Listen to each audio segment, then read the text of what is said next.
नमस्कार। आज हम बात करेंगे कर्मों के बारे में। कर्मों के उन सीक्रेट्स, उन रहस्यों के बारे में जो आपने कहीं नहीं सुना होगा, कहीं नहीं पढ़ा होगा, किसी ने आपको बताया नहीं होगा। आपको ये सुन के समझ के ऐसा लगेगा कि आप सोचेंगे कि मुझे बचपन से मेरे पेरेंट्स ने या मेरे टीचर्स ने क्यों नहीं बताया। और तो और आपको लगेगा कि मेरे गुरुज ने मुझे ये क्यों नहीं बताया। अब मैं सब गुरुज की बात नहीं कर रहा हूँ, पर कुछ गुरु लोग ऐसे हैं जिनके मैं पब्लिक फोरम में सत्संग और सुनता हूँ। तो अब ऐसा हो सकता है या तो उनको सब पता हो पर वो उनका समझाने का तरीका अच्छा ना हो, क्योंकि कुछ लोगों का समझाने का तरीका अच्छा नहीं होता पर उनको पता बहुत कुछ होता है, या वो चीज़ों को कॉम्प्लिकेट करके समझाने की कोशिश करते हैं।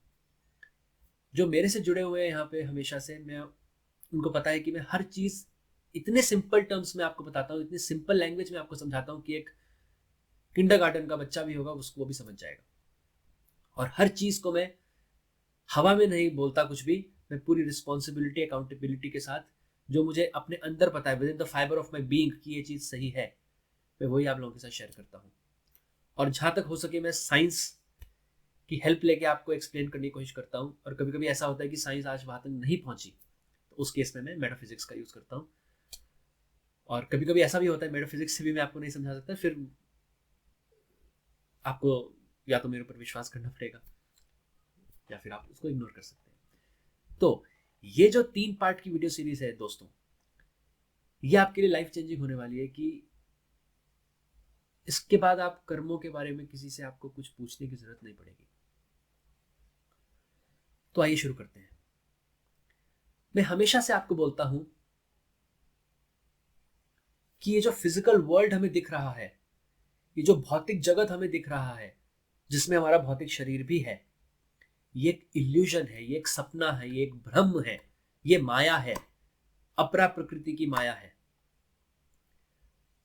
अब हमेशा मैं बोलता हूं और हमेशा आप लोगों को लगता होगा कि ऐसे कैसे हो सकता है, ये टेबल, ये दरवाजा, ये आपकी बॉडी हड्डी और हार्ड मास की बनी हुई, ये इतना तो रियल लग रहा है, मैं इतना रियल लग रहा हूं। और रजत जी आप बोल रहे हो कि ये सपना है, ये इल्यूजन है, यही माया है। अगर ये आपको रियल ना लगता तो फिर आप माया में फंसते ही नहीं, आप इस माया में अपना समझ के इस दुनिया को लिप्त ना होते इसमें, जो कि आपकी दुख का कारण है सारा। तो जो भी लोग स्कूल में, आप लोगों ने स्कूल में मीटिंग्स होती होंगी, प्रेजेंटेशंस होती होंगी, सेमिनार होते होंगे, या आपकी कंपनी में प्रेजेंटेशंस होती होंगी, आपने प्रोजेक्टर यूज किया होगा। प्रोजेक्टर कैसे काम करता है?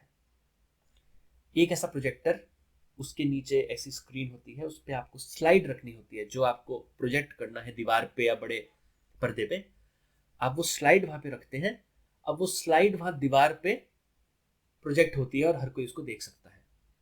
अब जितना ये प्रोजेक्टर आप मार्केट से महंगे वाला अच्छा प्रोजेक्टर खरीदेंगे, उतनी वो प्रोजेक्शन जो होगी वो आपको उतनी अच्छी और उतनी रियल दिखेगी। अब हम तो यहाँ इस भौतिक जगत की बात कर रहे हैं, ये तो भगवान की बनाई सृष्टि है, तो इसमें तो प्रोजेक्टर भी वो हो इस्तेमाल हो रहा है जो भगवान ने बनाया हुआ है। अब भगवान के बनाए हुए प्रोजेक्टर की क्वालिटी तो फिर सबसे अच्छी होगी, तो आपको सब कुछ रियल दिखेगा। अब होता क्या है, आप स्लाइड यहाँ रखते हैं प्रोजेक्टर के नीचे, और वो दीवार पे आपको सामने प्रोजेक्ट होती है चीज। अब आपके सेमिनार और मीटिंग में तो आपको पता है कि आपने नीचे स्लाइड रखी हुई है जो वहां पे प्रोजेक्ट हो रहा है, पर इस दुनिया में जिसमें आप पैदा होके आए हैं और जन्म जन्म से जी रहे हैं, मर रहे हैं, पैदा होते हैं अर्थी पे चले जाते हैं, पैदा होते हैं अर्थी पे चले जाते हैं, तब अब तो आपको पता ही नहीं ना स्लाइड है कहाँ। अपने सेमिनार में भी आप स्लाइड को, प्रोजेक्टर को दूसरे कमरे में रख दो, अब आपको पता ही नहीं चलेगा कि प्रोजेक्शन तो आ रही है इस कमरे पर, कहाँ से आ रही है आपको पता ही नहीं है। आप उसको असली मान के भ्रम में, अज्ञान में जीने लग जाओगे। तो ये जो इस दुनिया में जो आपके साथ हो रहा है अभी, ये कहीं से प्रोजेक्ट होके आ रहा है। किसी को टैक्स की मुसीबत आ जाती है, टैक्स के चीजों में फंसा हुआ है, किसी में पति पत्नी में अच्छी बनती नहीं है, लड़ाई होती है, या आपके बच्चे जो है वो आपकी आज्ञा का पालन नहीं करते, या जो छोटे बच्चे हैं आपके पेरेंट्स ऐसे हैं जो आपको हमेशा मारते रहते हैं, आपको प्यार की अनुभूति नहीं करवाते, कुछ भी हो, या कुछ अच्छी चीज भी हो, वो ये मत समझो कि वो बस बाय चांस ऐसा हो रहा है आपकी अच्छी किस्मत से। नहीं, वो कहीं से प्रोजेक्ट होके आ रही है वो चीज जो आपको यहाँ पे इवेंट्स में, हैपनिंग में, आपकी जो रोजमर्रा की जिंदगी है उसमें आप एक्सपीरियंस करते हैं। इसीलिए अब स्लाइड रखी हुई है दूसरे कमरे में, आपको पता नहीं है स्लाइड कहाँ है, पर वो प्रोजेक्ट हो रही है आपके कमरे में। अब आपको पता नहीं है स्लाइड कहाँ है, वो प्रोजेक्शन इतना रियल है, आपको लग रहा है ये रियल है। अब आप देखते हैं उस प्रोजेक्शन में कुछ लाइनें लिखी हुई है इंग्लिश या हिंदी में।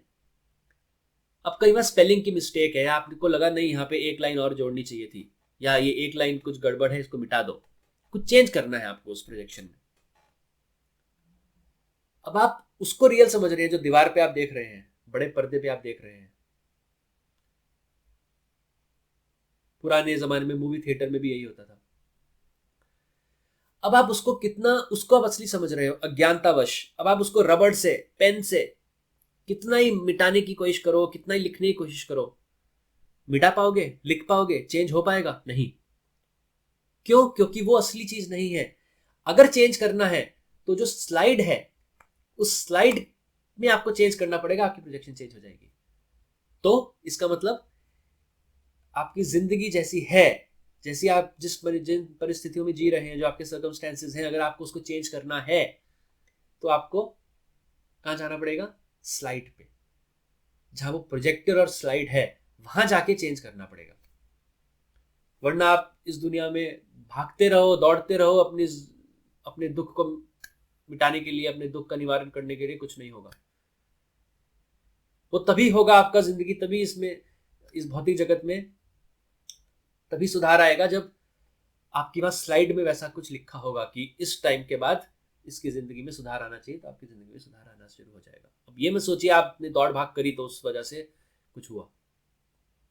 हालांकि क्रियामान कर्मों जो हम कहते हैं, जो इस जीवन में जो हम फ्री विल का इस्तेमाल करके जो हम क्रियामान कर्म कर रहे हैं, जो हम एक्शंस कर रहे हैं, उससे भी इम्पैक्ट होता है, मगर मैक्सिमम लगभग 70 to 75% वो आपका प्रारब्ध कर्मों से आ रहा है, जो आप प्रारब्ध कर्म लेके आए हो इस जन्म में भोगने के लिए, और वही आपको इस दुनिया में भोगना है। अब आपको कुछ अगर चेंज करना है तो अब आपको अपनी स्लाइड के पास जाना पड़ेगा। अपनी स्लाइड कहाँ पे है? आप स्लाइड को ढूंढना पड़ेगा पहले तो, किस कमरे में है। तो जैसे मैंने बताया, ये आपकी आत्मा है, और आत्मा के ऊपर 3 परतें चढ़ी हुई हैं, 3 रैपिंग्स लिपटी हुई हैं आपकी आत्मा पे। और आप उन रैपिंग्स को, सबसे बाहर वाली रैपिंग को आप सोच रहे हो कि ये मैं हूं, पर आप बाहर वाली रैपिंग तो छोड़ो, आप उसके अंदर वाली 2 रैपिंग्स भी नहीं, आप जो बिल्कुल उसके अंदर जो असली में आप हो, आप उसको भूल के बैठे हो। वो आप आत्मा। तो ये आप हो आत्मा। इसके ऊपर पहले सूक्ष्म शरीर, कॉजल बॉडी, जो कारण जगत में होता है, उसके ऊपर सूक्ष्म शरीर, एस्ट्रल बॉडी, जो एस्ट्रल जगत में होता है, एस्ट्रल वर्ल्ड में होता है, सूक्ष्म जगत में। फिर उसके ऊपर फाइनली भौतिक शरीर आपका, आपकी फिजिकल बॉडी जो इस फिजिकल वर्ल्ड में है। अब स्लाइड, मैं कह रहा हूं कि इस फिजिकल वर्ल्ड में नहीं है, तो स्लाइड कहां पे है? अब आत्मा में तो हो नहीं सकती स्लाइड, आत्मा तो निर्मल है, आत्मा को तो कुछ लेना देना ही नहीं है इन सब चीजों से, कर्मों से, इन सब चीजों से। आत्मा तो बस एक ऑब्जर्वर है। आत्मा तो अंदर बैठी बस आपको देख रही है। आत्मा ना आनंदित होती है, ना उसको दुख होता है, कुछ नहीं होता। आप कुछ स्वादिष्ट चीज खाते भी हैं, आप कहते हैं कितना स्वादिष्ट आम है ये, या ये चॉकलेट खाई, अरे कितनी टेस्टी चॉकलेट है। या कभी कुछ दुख हो गया, तो वो जो दुख और सुख है, वो आपकी आत्मा, आप कहते हैं ना आत्मा तृप्त हो गई, आत्मा को उससे कोई लेना देना नहीं है, आपका मन तृप्त हुआ। आपकी physical body, astral body, causal body, आपके 3 शरीर को आप तृप्त कर रहे हो बस। आत्मा को इससे कोई लेना देना नहीं है। आत्मा तो बस जन्मों जन्मों से बस इंतजार में आपको बैठी हुई देख रही है कि कब ये मेरी बात सुनेगा, कब ये मेरे से बात करनी शुरू करेगा या करेगी, जो भी आप जीवात्मा है, पुरुष या स्त्री। तो अब मैंने बताया फिजिकल वर्ल्ड में वो स्लाइड है नहीं, प्रोजेक्टर है नहीं, पर आपको वो स्लाइड चेंज करनी है क्योंकि आपको अपना जीवन सुखमय बनाना है। और आत्मा निर्मल है, आत्मा में हो नहीं सकता, तो या तो सूक्ष्म शरीर पे होगा या कारण शरीर में होगा। तो बहुत लोगों ने ये बुक्स पढ़ी भी होगी इधर उधर लोगों की, तो हाँ, हमारी जो वो स्लाइड है, जो हमारा प्रोजेक्टर है, वो हमारे कारण शरीर में है, हमारी कॉजल बॉडी में है। अब नाम ही कारण है, कारण कॉजल, कुछ कॉज है इसलिए वो कारण शरीर है। और वो कॉज है आपके कर्म, आपके पुराने जन्म जन्मों से जो आप करते आ रहे हैं कर्म, वो उसका कारण है। अगर आपके शरीर में अगर आपने कर्म ही नहीं किए होंगे, आपने अपने आप को कर्म बंध नहीं बनाया होगा, तो कार्य शरीर एग्जिस्ट ही नहीं कर सकता, हो ही नहीं सकता, उसका वजूद ही नहीं हो सकता। और अगर कार्य शरीर का वजूद नहीं होगा, फिर सूक्ष्म शरीर कहाँ से आएगा, और सूक्ष्म शरीर नहीं आएगा तो भौतिक शरीर कैसे आएगा, तो फिर आप जन्म ही नहीं लोगे। पर अभी आप भौतिक शरीर में हो, इसका मतलब आपका कार्य शरीर है, और कार्य शरीर है इसका मतलब उस पर कर्म है, और वो है आपकी स्लाइड, वो है आपका प्रोजेक्टर, जो भी जिसकी प्रोजेक्शन आपको इस दुनिया में अभी रोजमर्रा की अपनी जिंदगी में दिखती है। अब बहुत सारे अज्ञानी लोग ऐसे हैं, बहुत सारे सुपरफिशियल नॉलेज वाले ऐसे लोग हैं, वो बस किसी को सुनते हैं, किसी ऑथर की बुक पढ़ ली, अच्छा कारण शरीर में कर्म है, आकाशिक रिकॉर्ड्स जिनको बोलते हैं इंग्लिश में, आकाशिक रिकॉर्ड्स, तो और वो आकाशिक रिकॉर्ड्स ऐसे उड़ते रहते हैं वहाँ कारण शरीर, कारण जगत में। कुछ ऑथर्स हैं, मैंने देखा है, वो कहते हैं उनको ये तो पता चल गया कि कारण जगत में, कारण शरीर में हमारे कर्म है। वो कहते हैं हमारे वो जो आकाशिक रिकॉर्ड है, जो बचपन में हमारे माँ बाप कहते थे ना, बेटा बुरा मत करो भगवान देख रहे हैं, और भगवान अपनी किताब में लिख रहे हैं जो तुम बुरा कम करोगे, जो जो बुरा कम करोगे उसकी पनिशमेंट मिलेगी, सजा मिलेगी भगवान से। तुम्हारे माँ बाप जब हमें कहते थे तो भाई कुछ तो उसमें सच होगा ना, क्योंकि पता चाहे उनको ना हो, हमारे माँ बाप को भी, कि वो क्या बता रहे हैं, पर वो बहुत गहरी बात बताते थे आपको। अब वो इसलिए बताते थे क्योंकि उनके माँ बाप ने उनको बताया, उनके माँ बाप ने उनको बताया। तो हमारे एंसेस्टर्स, हमारे पूर्वजों से टाइम इमेमोरियल से, पुराने ज़माने से ये चीज़ चलती आ रही है। अब जब हमारे पूर्वजों के टाइम से जब कोई चीज़, कोई सीख चलती आ रही है, तो उसमें कुछ ना कुछ तो सच होगा ना। अब आप उसको ठुकरा तो ही नहीं सकते ना कि नहीं नहीं कर्म कहाँ है, कर्म तो मुझे कहीं नहीं दिख रहे, मैं कुछ करता हूँ उसका क्या असर होता है। अब वो देखो सामने, वो दिन भर गंदे कर्म करता है, देखो कितना सुखी है, कितना अमीर है, और मैं इतने अच्छे कर्म करता हूँ, इतना परिश्रमी हूँ, पर मेरी जिंदगी के मेरे तो दुख ही खत्म नहीं होते। वो आप प्रारब्ध पुराने जन्मों से लेके आए हो, जो आप अभी भुगत रहे हो। वो जो अभी गंदे कर्म कर रहा है पर अभी सुखी है, वो अपने पुराने अच्छे कर्म को भोग रहा है। अभी जो गंदे कर्म कर रहा है उसका भी वो भोग कभी ना कभी करेगा आगे जाके, अगले जन्मों में। तो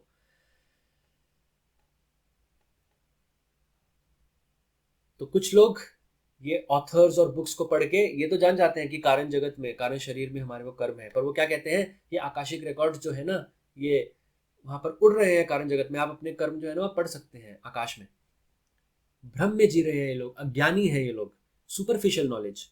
हाँ, ये बात सही है कि आकाशिक रिकॉर्ड्स होते हैं, जैसे हमारे माँ बाप कहते थे कि भगवान तुम्हें देख के ना अपनी किताब में लिखता जा रहा है, तो वो किताब क्या थी, वो किताब है आकाशिक रिकॉर्ड्स। और वो कहीं उड़ नहीं रहे होते कॉजल वर्ल्ड में, वो आपकी कॉजल बॉडी, आपके कारण शरीर के अंदर होते हैं। जैसे आपका भौतिक शरीर है, सेम वैसे ही आपका कारण शरीर होता है और सूक्ष्म शरीर होता है। तो कारण शरीर के अंदर वो होते हैं। अब आपने देखा होगा जो ट्रेट्स और कैरेक्टरिस्टिक्स होती है पर्सनैलिटी में, कि आपकी कोई पसंद हो और आपको कुछ ना पसंद हो, खाने में कुछ पसंद हो या कुछ सुनने में म्यूजिक में पसंद हो या कुछ भी, और कुछ ना पसंद हो, वो आपका बचपन से पैदा होने से ही होता है। और कुछ लोग कहते हैं नहीं, ये तो माँ बाप से, माँ बाप के जो नेचर होती है वही बचपन बच्चे में आते हैं, क्योंकि वही डीएनए है, माँ बाप का वही खून है अंदर। आपने कितनी बार देखा होगा माँ बाप का स्वभाव, उनकी नेचर बिल्कुल अलग है। एक पूरे खानदान की, पूरे परिवार की एक नेचर बिल्कुल अलग है। बड़े हल्ला गुल्ला करने वाले, रात रात तक बातें करने वाले, शोरगुल करने वाले। और एक बच्चा पैदा होता है बिल्कुल शांत स्वभाव का, वो अकेले में रहना ही पसंद करता है। या माँ बाप जिनको पढ़ाई लिखाई से कोई मतलब नहीं है, वो बिजनेस माइंडेड है, पर बच्चा है वो बस बुक्स में ही उसका ध्यान है, पूरा बुक्स से ही उनको उसको प्यार है। तो क्या है भाई, अब माँ बाप से तो मिलता हुआ नहीं है ना बच्चा। तो ये जो ट्रेट्स हैं, जो कैरेक्टरिस्टिक्स हैं, ये कहाँ से आती हैं? ये आपकी आत्मा जो पुराने शरीर से नई शरीर में आई, ये लेके आती है। क्योंकि आत्मा, जब आप मरते हैं तो केवल ये भौतिक शरीर को आप छोड़ते हैं, और आत्मा निर्मल है। आत्मा तो कुछ अपने आप में लेके आ नहीं सकती, आत्मा के ऊपर तो कुछ नहीं है, ना कर्म है, कुछ नहीं है।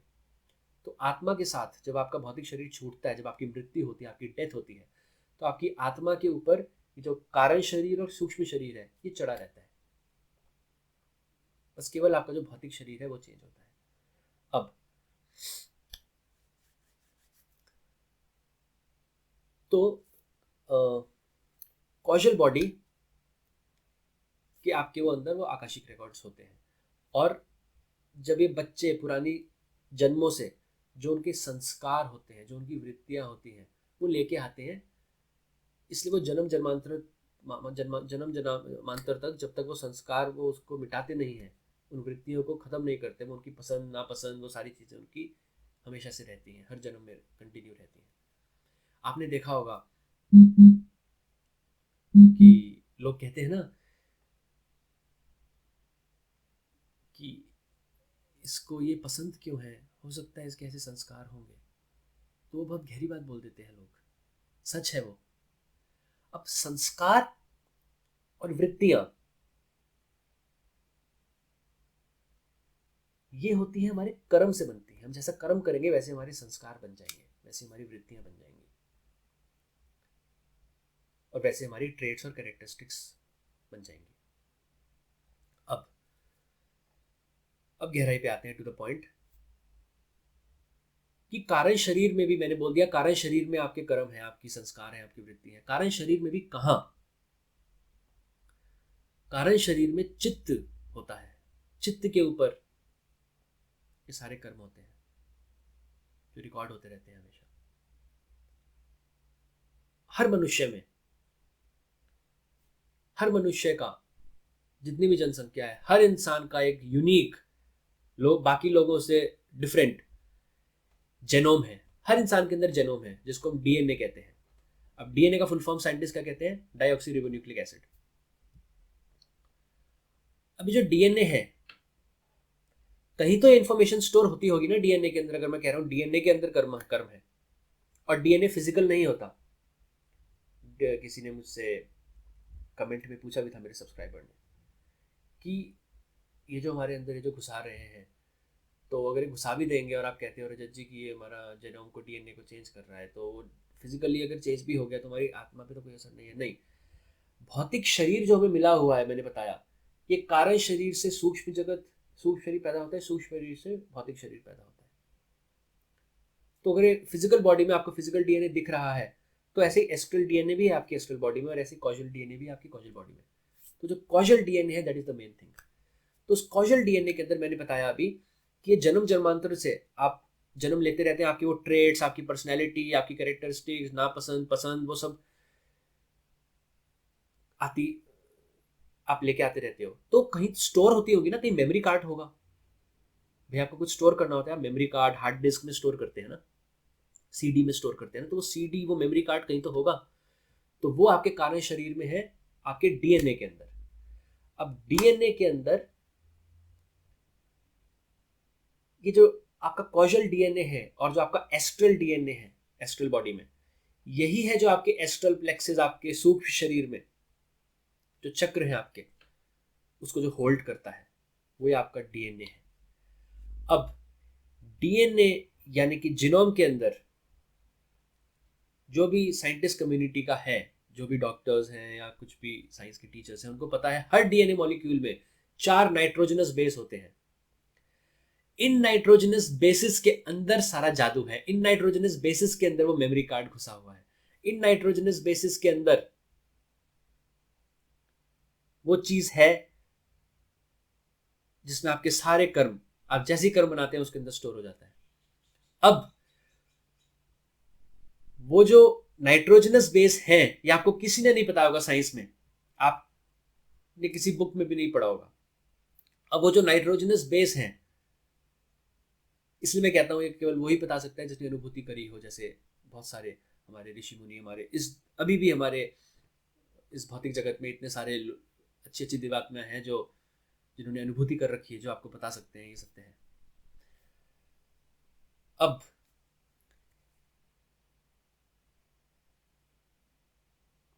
उस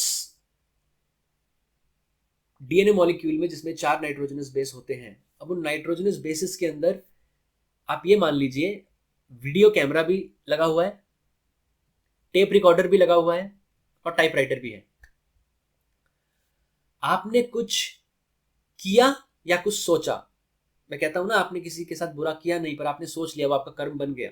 आपने वो energy, vibration, thought forms, wave forms की फॉर्म में जैसे आपने कुछ सोचा वो आपने यूनिवर्स में एमिट कर दिया और वो सीधा आपका कर्म बन गया।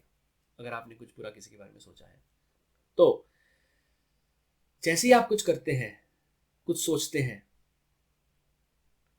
अगर वो कर्मबद्ध कर्म है आपका, तो वो जो नाइट्रोजनस बेस है उसके अंदर जो वीडियो कैमरा जो इंस्टॉल है, या जो टेप रिकॉर्डर है और जो टाइपराइटर है, वो सब कुछ नोट डाउन करता रहता है। आप उससे बच के जा नहीं सकते। क्यों?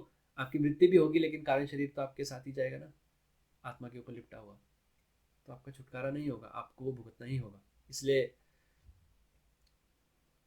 सब कहते हैं ना कि वो करो जिसका बाद में पछतावा ना हो।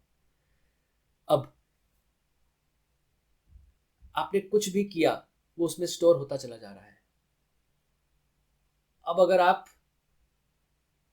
उस डीवीडी को, उस मेमोरी कार्ड को बड़ी स्क्रीन पे पिक्चर पे चलाएंगे ना, तो पूरे आपके पुराने जन्मों जन्मांतर से जितने आपने कर्म किए हैं, जो अभी तक आपने भोगे नहीं है, वो सारे वहां पे आ जाएंगे। और प्रॉब्लम ये है कि वो वीडियो भी है उसमें, ऑडियो भी है, टेक्स्ट भी है, तो आप बच के जा नहीं सकते उससे। मतलब मैंने पहले बोला था, अब आपको वो स्लाइड है आपकी, अब वो नाइट्रोजनस बेसिस जो है जिनके अंदर सारी आपकी मेमोरी है, जो आपको भुगतनी है, जो एक एक करके बाहर निकलेंगे और आपको भोगने पड़ेंगे। अब दो चीजें हैं, या तो आप उस मेमोरी कार्ड को फॉर्मेट कर दो, डिलीट कर दो कि वो कर्म ही ना रहे, आप कर्म मुक्त हो जाओगे, या फिर एक एक करके उसको भुगतो। मैंने बताया था, मैं मेमोरी कार्ड में आपको 100 पिक्चर, 100 मूवीज डाल के देता हूँ 3-3 घंटे की। मैं आपको कहता हूँ जब आप ये पूरी 100 मूवीज देख लोगे पूरी पूरी, तो आपके कर्म खत्म हो जाएंगे। अब आप क्या करते हो? अब आप 100 मूवीज 3-3 घंटे की, एक एक मूवी आप देखना शुरू करते हो। उस 3-3 घंटे की मूवी में जो एक एक सीन आ रहा है, अलग अलग सीन, वो एक एक आपका कर्म बाहर निकलता जा रहा है। अब आप देख रहे हो उसको, अब आप कह रहे हो, सोच रहे हो कि हाँ मैं अपने कर्मों को धीरे धीरे भुगत रहा हूँ। तो एक टाइम आएगा जब ये 100 की 100 मूवीज मैं पूरी देख लूंगा और मैं कर्म मुक्त हो जाऊंगा। पर प्रॉब्लम क्या है? आप नए नए कर्म बनाते रहते हो। आप पुराने कर्म इतने भुगतते नहीं हो जितने आप नए कर्म बना देते हो। मतलब आपने अभी 1-3 घंटे की मूवी देखी नहीं, आपने 2 पिक्चर और ऐड कर दी पीछे से, कॉपी कर दी उस मेमोरी कार्ड में, तो वो कैसे आप मुक्त हो गए? वो साइकिल तो चलती रही ना। तो दूसरा तरीका है, आप उस मेमोरी कार्ड को फॉर्मेट कर दो। अब इसीलिए कहते हैं वो मेमोरी कार्ड को जो फॉर्मेट करना है वो तभी हो सकता है जब आपकी सुषुम्ना नाड़ी के अंदर से, जब आपका द्वंद आपके शरीर में खत्म होगा, जब आपका पॉजिटिव और नेगेटिव चार्ज की जिंदगी में जो आप जी रहे हो ईड़ और पिंगला से श्वास लेके, वो आपको आप वहां से प्राण विड्रॉ करके अपनी सुषुम्ना नाड़ी में घुसाएं, वहां घुसाएं जहां पर पॉजिटिव नेगेटिव चार्ज नहीं है, वो न्यूट्रल है, जीरो चार्ज, निर्मल, उसमें कोई द्वंद नहीं है, अद्वंद अद्वैत है वो। वहां डुअलिज्म का, डुअलिटी का अज्ञान मिट जाता है सुषुम्ना नाड़ी के अंदर। तो वहां जब आप अपने प्राण को घुसाएंगे आपकी कुंडलिनी जागृत होगी, और जैसे आपकी कुंडलिनी जागृत होगी, वो जैसे कहते हैं ना स्लेट के ऊपर आपने कुछ लिखा हुआ है, वो उस पर डस्टर मिटा दिया, डस्टर से उस पूरे को मिटा दिया, वो कुंडलिनी आपकी ऊपर चढ़ती हुई आपके सारे कर्मों को भस्म करती हुई ऊपर का अपनी यात्रा तय करती है। अब ये साइंटिफिक है सब कुछ, मैं हवा में नहीं बात करता आपके साथ। जब कर्म आपके जलते हैं वो वास्तव में आग अग्नि से जलते हैं, जैसे आप अग्नि में कुछ कागज डाल के उसको जलाते हो, लकड़ी को जलाते हो, ऐसे वो जलते हैं। इसीलिए कुंडलिनी शक्ति को बोला गया है अग्नि तत्व। पंचभूत है ना,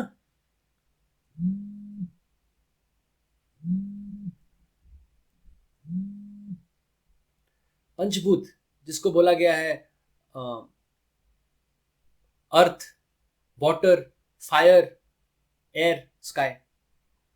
अब जो उसमें फायर एलिमेंट है, जो अग्नि तत्व है, वो कुंडलिनी का स्वरूप है। Kundalini is made of fire element. तो जब कुंडलिनी ऊपर उठती है, जिन्होंने की कुंडलिनी जागृत है या जो आत्मज्ञानी है वो आपको बता सकते हैं, ऐसा लगता है कि रीढ़ की हड्डी में किसी ने लोहे की गर्म रॉड घुसा दी हो, इतना जलता है, तपता है। और जितना वो ज्यादा आपको तपन महसूस होती है, जितना आपको ज्यादा वो गर्मी महसूस होती है, पूरा पसीनो पसीन हो जाता है। तो जितनी ज्यादा महसूस हो रही है इसका मतलब आपके उतने पुराने गंदे कर्म थे। अब जितने ज्यादा गंदे कर्म है उतनी ज्यादा आग लगेगी, क्योंकि उतना ज्यादा जलाने को गंदे कर्म है, तो उतनी गर्मी महसूस होती है, क्योंकि वो अग्नि तत्व की है कुंडलिनी। वो जलाती हुई, भस्म करती हुई कर्मों को ऊपर की ओर बढ़ती है। और अच्छा भी है, जितनी आपके कर्म जलेंगे उतना अच्छा होगा। तो ये साइंटिफिक एक्सप्लेनेशन मैं आपको बता रहा हूं जो आपने कहीं नहीं सुनी होगी। तो आप उस मेमोरी कार्ड को आपको फॉर्मेट करना है। ऐसा नहीं होगा कुंडलिनी नीचे जागृत हुई, आपकी 100 की 100 मूवीज जो मैंने आपको बताई, 100 की 100 मूवीज खत्म हो गई, डिलीट हो गई। फिर तो जब सारे कर्म खत्म हो गए फिर तो कुंडलिनी रॉकेट की तरह कहीं बीच में रुकेगी नहीं और चक्र पे, वो तो सीधा सहस्रार पे आएगी। नहीं, तो फॉर्मेट का मतलब है जैसे आपकी कुंडलिनी जागृत हुई, धीरे धीरे वो 100 मूवीज जो मेमोरी कार्ड में थी, पहले 10 मूवी डिलीट हो जाएंगी, फिर 10 और हो गई, फिर 20 और हो गई, धीरे धीरे धीरे धीरे। और जैसे ही वो मूवीज कम होती रहेंगी, मतलब आपके कर्मों का बैकलॉग कम होता रहेगा, ऐसे ही आपकी कुंडलिनी अलग अलग स्टेज पार करके, अलग अलग चक्रों को पार करके ऊपर की ओर शिव से यहां पर मिलने की यात्रा तय करती चली जाएगी। तो इसीलिए जो लोग आत्महत्या करते हैं, मैं आपसे विनती करता हूं प्लीज, कितना भी आपके जीवन में दुख हो, कितनी भी आपके जीवन में मुसीबत हो, कितनी कठिनाइयां हो, आप ये सोच लीजिए कि ये मैंने किया है, ये परिस्थितियां जो मैं भुगत रहा हूं इसका जिम्मेदार मैं हूं, मेरे माँ बाप नहीं। कि अगर मैं किसी परिवार, गरीब परिवार में पैदा हुआ हूं तो मेरे माँ बाप का कसूर है, या मैं किसी ऐसे परिवार में पैदा हुआ हूँ जहाँ पे मेरे को मारा जाता है, पीटा जाता है, या मेरा ख्याल नहीं रखा जाता, या मैं किसी ऐसी कंपनी में काम करता हूँ कि मेरा बॉस जो है वो मुझे टॉर्चर देता है बिल्कुल। तो ये सब दूसरे पे दोष मत ठहराइए, कि आपका प्रारब्ध था, आपके पुराने कर्म है जो आप प्रारब्ध लेके आए हो, तो आपको भुगतना है। अब कितनी भी मुसीबत आए, लोग सोचते हैं कि चलो सुसाइड कर लेता हूँ, सुसाइड कर लिया फिर मैं इस मुसीबत से मुक्त हो जाऊंगा। नहीं, वो आपका केवल ये फिजिकल बॉडी को आप छोड़ रहे हो अननेचुरल वे में। आपकी कॉजल बॉडी जिसमें कर्म है, जिसमें ये 4 नाइट्रोजनस बेस है, जिसके अंदर ऑडियो, वीडियो और टेक्स्ट सब कुछ रिकॉर्ड हो रहा है, वो तो आपके साथ ही जाएगा, आपकी आत्मा के साथ अगले शरीर में। वो आपको वहीं से फिर से भुगतना पड़ेगा। बल्कि वो तो और आपने जो आत्महत्या करी, इससे आपने एक कर्म, एक घोर नेगेटिव कर्म आपने एक और बना लिया जिसको आपको भुगतना पड़ेगा। तो ऐसा प्लीज मत करिए। तो इसलिए कहते हैं ऐसे काम करो जिसका बाद में पछतावा ना हो। हमारे माँ बाप हमें बचपन से कहते हैं ना, ऐसे काम करो जिसका बेटा बाद में पछतावा ना हो। अब वो उनको खुद नहीं पता होता 99% केसेस में कि वो क्या बोल रहे हैं, पर वो बहुत एक गहरी एक बहुत गहरी चीज आपको बताते हैं। तो वो काम करो जिसका आपको बाद में पछतावा ना हो। जैसे बाइबल में भी लिखा है, as you sow shall you reap. जैसे बीज बोगे वही फसल आपको खानी पड़ेगी। Your individual present explains your individual past. To each one is allotted his exact and proper task. To the truth is truth begot, the liar gets his own. So make your actions such whose reactions you don't want.